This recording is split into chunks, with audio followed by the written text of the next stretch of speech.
नमस्कार दोस्तों, आप अगर करवा चौथ मनाने वाले हैं तो इस बार 2023 में कैसे आपको रखना है करवा चौथ, क्या क्या सामग्री लगेगी, किस दिन आपको करवा चौथ मनाना है, चंद्रोदय का समय, पूजा का समय, मैं सभी बातें आपको इसमें बताऊंगी। तो एक एक करके मैं आपको सभी जानकारियां देती हूं। चलिए, सबसे पहले हम जानते हैं कि इस बार करवा चौथ कब मनाया जाएगा। करवा चौथ इस बार मनाया जाएगा 1 नवंबर बुधवार के दिन, क्योंकि उदया तिथि में चतुर्थी तिथि जो है बुधवार के दिन ही पड़ रहा है, इसलिए करवा चौथ हम बुधवार को 1 नवंबर को ही मनाएंगे। करवा चौथ की पूजा शाम को की जाती है। इस बार का जो समय जो सबसे शुभ आ रहा है वो 6 बजे से 7 बजे का है।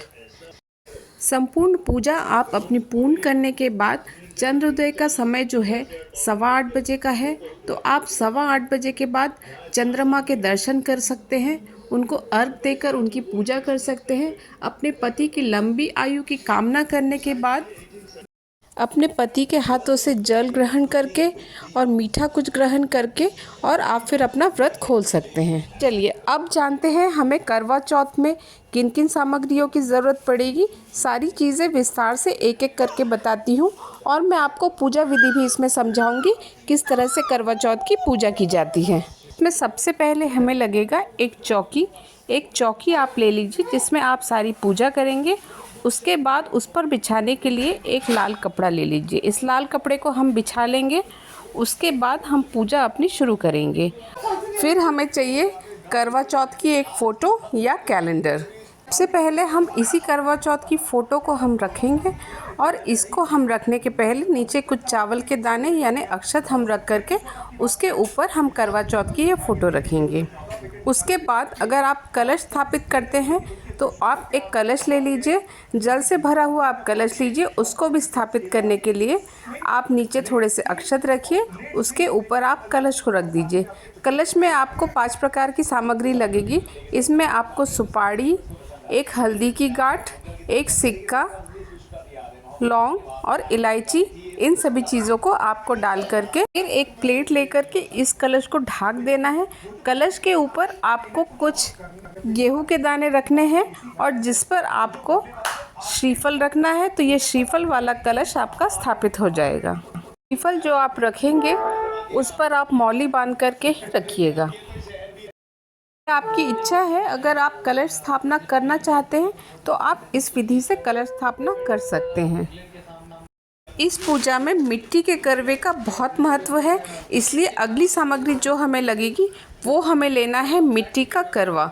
ये देखिए कुछ इस तरह से इसमें एक छेद भी बना रहता है और इसमें हम जल भरेंगे और जल भरने के बाद जो ऊपर आपको दिया जैसा दे रखा है उससे आप ढक लेंगे और उसके ऊपर फिर आप कुछ गेहूं के दाने रखेंगे, दक्षिणा रखेंगे और उसके ऊपर आप रखेंगे दिया, जिसको आप बाद में जलाएंगे पूजा करते वक्त। इसको भी जब आप स्थापित करेंगे तो नीचे कुछ अक्षत डाल करके उसके ऊपर आप अपने करवा को रख दीजिए। चंद्र उदय के बाद इसी करवा से आप चंद्रमा को अर्घ देंगे और पूजा करेंगे और इसी से आप जल भी ग्रहण करेंगे। इस दीपक को आपको शाम को चंद्रोदय की पूजा में इस्तेमाल करना है। फिर आपको जो है पूजा में लगेगा एक दीपक। आप घी का दीपक लगाइए और उसको भी आप जब रखें तो उसके नीचे कुछ अक्षत आप डाल करके और उसके बाद इस दीपक को रख लें। फिर आप एक पानी का गिलास या लोटा आप रख लीजिए, ये पूजा में आपको ज़रूरत पड़ेगी। कुछ आप मीठा प्रसाद में रख लीजिए। फिर आप कुछ फल रख लीजिए, चाहे तो 5 प्रकार के फल ले लीजिए या संख्या में 5 हो आप इतने ले लीजिए, इनको भी आप साथ में रख लीजिए। फिर आपको जो लेना है वो है श्रृंगार का सामान। ये करवा चौथ की पूजा में बहुत ही ज़रूरी है। कम से कम आप 5 प्रकार के श्रृंगार की सामग्री ज़रूर रखें, या फिर 7 प्रकार के, या फिर आप 16 श्रृंगार की सारी सामग्री आप रख सकते हैं। ये आप माता जी को चढ़ा करके खुद बाद में इसका इस्तेमाल कर सकते हैं। पर इस पूजा में विशेष महत्व है कि आप श्रृंगार का सामान ज़रूर ही इस पूजा में रखें। इसको भी हमने रख लिया है अपने पूजा स्थान में। फिर आपको लगेगा बायना, इसमें हम साड़ी चढ़ाते हैं और कुछ सामग्री आप जो चढ़ाना चाहें वो चढ़ा सकते हैं और इसको हम पूजा के बाद अपनी सास को भेंट करते हैं। दीपक को आप जला लीजिए और उसके बाद आप एक धूप ले लीजिए और धूप को भी आप जला लीजिए। धूप और दीप दोनों चीज़ों को आप भगवान को दिखा दीजिए, करवा माता को दिखा दीजिए और सारे देवी देवता हैं, गणपति भगवान को, शिव भगवान को, गौरी माता को, सभी को दिखा दीजिए और उसको भी आप वहाँ पे साइड में उसको रख लीजिए धूप को। इसके बाद आप जो करवा चौथ की फ़ोटो है आपकी, उसको आप चुनरी चढ़ा दीजिए गणेश भगवान को। उसके बाद आप वस्त्र के रूप में मौली चढ़ा दीजिए। तत्पश्चात आप जितने भी हमारे देवी देवता हैं उन सबको एक एक करके आप कुमकुम कर दीजिए और शिव भगवान को आप चंदन का टीका कर लीजिए।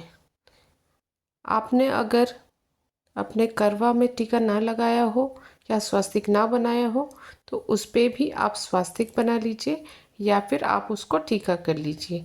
नारियल या श्रीफल को भी उसको भी आप चंदन और तिलक कर लीजिए।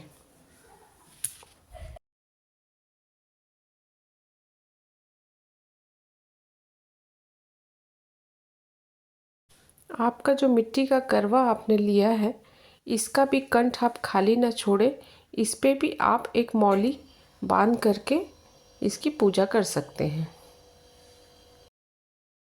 आपके पास अगर पुष्प उपलब्ध हो तो आप पुष्प चढ़ा दीजिए करवा माता को, अपने करवा को और अपने सभी देवी देवताओं को आप पुष्प अर्पण कर सकते हैं।